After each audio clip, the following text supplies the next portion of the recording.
emocionālās veselības pamatelementi, 3. daļa – labbūtība.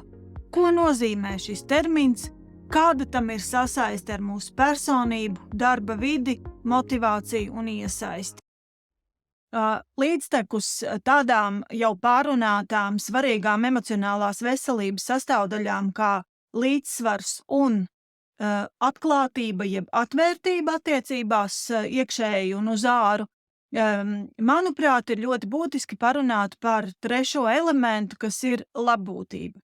Tas ir jēdziens, kas jau īpaši sākoties attālinātā darba laikam Covid pandēmijas ietekmēs, ir kļuvis par sarunvalodas vārdu personāla vadītāju vidū, to cilvēku vidū, kuri rūpējas par darbinieku labsajūtu, par darbinieku lojalitāti, pēctecību un emocionālo veselību. Šo darbinieku sarunvalodā labbūtības jēdziens ir kļuvis par ārkārtīgi būtisku un vērā ņemamu faktoru, pie kā ir jāstrādā arī organizācijas emocionālās veselības kontekstā. Labbūtība tātad ir veselības, laimes un labklājības pieredze, tas ir laba fiziskā, emocionālā veselība, augsta apmierinātība ar dzīvi, izpratne par dzīves norisēm un spēja pārvaldīt stresu. Skatoties no pozitīvās psiholoģijas skatu punkta, optimālais stāvoklis un labbūtības skalas augstākais punkts tiek definēts kā angļu valodas vārdā flourishing, jeb psiholoģiskās plaukšanas izjūta. Un iepretim tai skalas zemākais punkts saistās ar zemu mentālo veselību, zemu mentālo iesaisti, dažādām veselības saslimšanām, var sakot tādu zemu subjektīvās labbūtības novērtējumu. Tomēr starp abiem skalas punktiem atrodas zona, kas saistās ar izjūtu, ka dzīvē viss nenotiek tā, kā mēs vēlētos. Lietas, kas iepriekš sagādāja prieku vairs nesniedz. Un skatoties uz savu enerģijas līmeni, emocijām, motivāciju, šķiet, ka tas viss ir tā kā iestidzis un stagnē. Šo stāvokli starp zemu un ļoti augstu subjektīvas labbūtības novērtējumu amerikāņu psihologs Korijs Kīs 2000. gadu sākumā definēja kā nīkuļošanu, jeb angļu valodas vārds languishing. Lai gan definīcijas šim stāvoklim ir ļoti atšķirīgas, to var raksturot ar tādiem atslēgas vārdiem kā tukšuma, neapmierinātības sajūta, kā apātija, stagnācija, enerģijas trūkums un pazemināta motivācija. Tātad, paraugoties uz šo skalu, paraugoties uz labbūtības definīciju, lai iesāktu diskusiju par šo svarīgo tēmu un turpinātu diskusiju par emocionālo veselību, gribu jums pajautāt, padomājiet, kas jums ir labbūtība? Kas būtu tie 3 līdz 5 vārdi, kurus jūs nosauktu vai šeit tagad pierakstītu, kas raksturo labbūtību? Un otrs jautājums, tie paši 3 līdz 5 vārdi, ko jums nozīmē labbūtība darbā un darba vietā? Labbūtības kontekstā ir vairākas pieejas, vairāki modeļi, kurus mēs varam pāanalizēt. Un pirmais no tiem, kam es šodien gribētu pieskarties, ir Martina Seligmana, kas ir viens no šīs te pozitīvās psiholoģiskās pieejas radītājiem, Martina Seligmana PERMAH modeli. Tas ir modelis, Hubbārds parādījās vēlāk, tātad, un paskatīsimies, no kā tad šis modelis sastāv, kas mums ir būtisks, kas mums ļauj piedzīvot šo te uzplaukšanas sajūtu un kā mēs paši sev varam palīdzēt. Pirmais – pozitīvās emocijas. Kā biežāk darba vidē šīs te pozitīvās emocijas piedzīvot, personīgi, profesionāli, darbā ar kolēģiem, darbā ar klientiem, ņemot vērā, ka evolucionāri cilvēkiem ir tieksme pievērst lielāku uzmanību tieši negatīvajām lietām, Tāda pozitīvo lietu ievērošana, novērtēšana ir prasme, kura mums ir jāattīsta apzināti, par ko runāšu arī kādā no turpmākajiem video. Un viens no veidiem, kā varam piedzīvot vairāk pozitīvo emociju un tās paspilgtināt, ir caur pateicību. Uzdodam dienas beigās sev šos dažus svarīgos jautājumus. Vai daži mēdz ieviest arī pierakstu, žurnālu un atbildam sev, kas ir lietas, kas man šodien izdevās? Kas bija tie mirkļi dienā, kas man lika pasmaidīt, kas man lika justies labi? Kas ir tas, kas man jau ir un par ko varu būt pateicīgs? Līdzīgi arī darba vidē. Piemēram, nedēļas sanāksme mēs varam sākt pastāstot par vienu labu lietu, kas ar mums notika nedēļas ietvaros. Vai aptiekas vidē, vai ar klientiem, vai ar kolēģiem, vai varbūt ar kādiem sadarbības partneriem. Ieraugām, novērtējam, pasakām paldies. Vispirms sev. Otrais.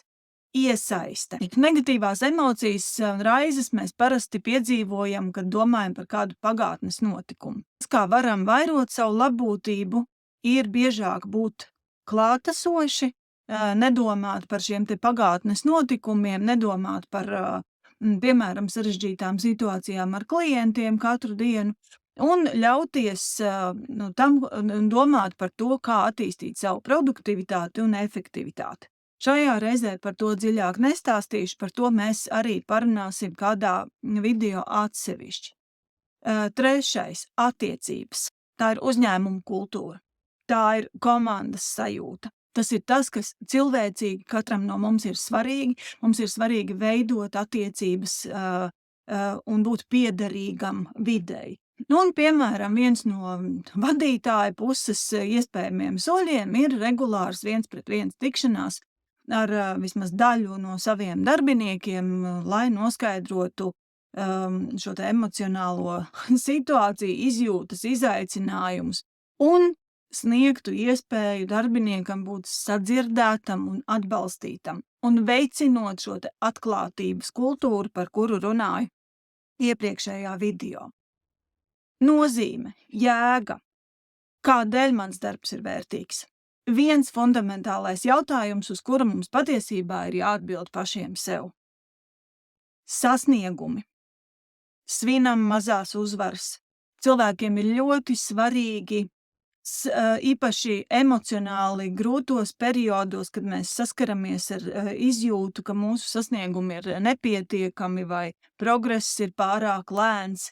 Tas var veicināt motivācijas samazināšanos un mums ir svarīga šī sasniegumu sajūta. Svinam mazās uzvaras, atzīmējam, man izdevās. Un veselība. Mentālā veselība un labbūtība, emocionālā veselība un labbūtība iet roku rokā ar fizisko. Tad, kad mēs jūtamies fiziski izsmelti, likumsakarīgi cieš arī mūsu emocionālā veselība. Miegs, uzturs, fiziskās aktivitātes, atpūtas pauzes, laiks svaigā gaisā, laiks sev un hobijiem, spēja būt klātesošam un tam līdzīgi. Tās ir lietas, kam pirmkārt jāpievērš uzmanība emocionālās veselības kontekstā caur labbūtību. PERMA modelis nenoliedzami nav vienīgais veids, kā paskatīties uz labbūtību. Savu emocionālo līdzdalību, savu emocionālo veselību un organizācijas emocionālo veselību, kas, protams, lielā mērā ir atkarīga no mums kā darbiniekiem, no mūsu darbinieku iesaistes. Īpaši ņemot vērā farmaceitiskās jomas, farmācijas jomas, aptieku, vides, sarežģīto psiholoģisko klimatu. Tātad, kas tad ir šie galvenie elementi tādos lielos vilcienos, par ko mums ir jādomā labbūtības kontekstā? Vispirms šis darbs un mājas līdzsvars, jeb šī mijiedarbība, kā mēs runājām sadaļā par līdzsvaru, tātad tas īsti nav Līdzsvaru šūpoļu princips tā patiešām ir tāda mijiedarbība. Tas ir tas, kādas aktivitātes, pienākumi, domas ienāk mūsu darbā, kas ir nesaistītas ar darba jautājumiem, un otrādi, cik daudz un kā mēs nesam savas darba lietas uz mājām. Un par to un par šo tādu līdzsvaru mums nepārprotami ir jādomā. Otrs - attiecības. Tātad šī te sociālā sfēra, attiecības ar kolēģiem, sadarbība ar vadību, komunikācija, atgriezeniskā saite. Tas ir tas, kas ir šī atklātība, ja? Radikālās atklātības pieeja, kad mēs varam brīvi sniegt atgriezenisko saiti, dalīties savās sajūtās, atbalstīt viens otru, kad ir redzams šis te caurspīdīgums attiecībās, kas savukārt noved pie piederības, tāpat varētu teikt, tā kļūst par piederības sajūtu, es kļūstu piederīgs Eiro aptiekas komandai. Trešā lieta tā ir fiziskā veselība. Mazliet jau tam arī pieskāros. Tātad tie ir dažādi fiziskās veselības aspekti, kuri mums ir jāņem vērā, jāuzrauga, jāpieskata, jākultivē. Tā ir muskuļu kaulu veselība, nervu veselība, mūsu nogurums, miegs un citas lietas, kas savukārt ļoti būtiski ietekmē nākamo faktoru, kas ir psiholoģiskā veselība.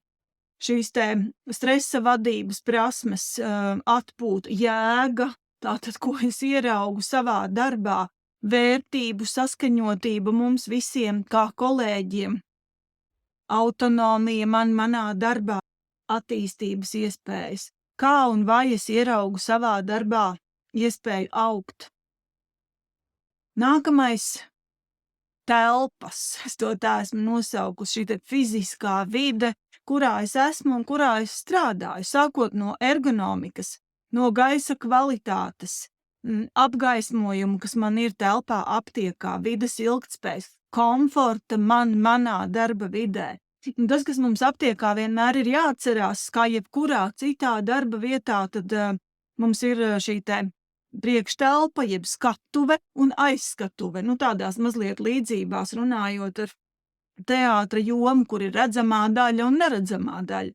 Arī jums, jūsu aptiekā ir aptieka, tātad, kur ienāk klients, kur ir noteikts iekārtojums, noteikts apgaismojums, kārtība, ja, un ir aizskatuve. Tās ir jūsu telpas, jūsu atpūtas telpas, kurās jūs veicat kaut kādus citus darbiņus, ja, kur jūs varat iet atpūsties, kur jūs varat mazliet atvilkt elpu, un kas arī pieder pie fiziskās vides ļoti būtiskām sastāvdaļām, un arī komforta ļoti būtiskām sastāvdaļām. Protams, vienmēr ir jāatceras, ka mums ir jānošķir tātad šī te skatuves, jeb redzamā daļa no aizskatuves, no neredzamās daļas. Tas no tādas organizācijas tēla veidošanas perspektīvas. Un sestais, par kuru šajā reizē daudz nerunāsim, bet kas ir ārkārtīgi būtisks mūsu labbūtības kontekstā, tas ir šis te finanšu un materiālais aspekts, atalgojums, materiālie ieguvumi, mūsu finanšu pratība. Tās ir tās lietas, ko motivācijas teorijā dēvē par higienas faktoriem. Faktoriem, kuri mums ir ļoti būtiski kā pamats iekšējās motivācijas meklējumos. Apstājamies, padomājam, kas tad jums ir svarīgi katrā no šiem pieminētajiem labbūtības faktoriem? Darbs mājas, attiecības, fiziskā veselība, psiholoģiskā veselība, darba vide un finanšu joma. Vai varbūt ir jautājumi, kas jums šķiet interesanti PERMA modelī?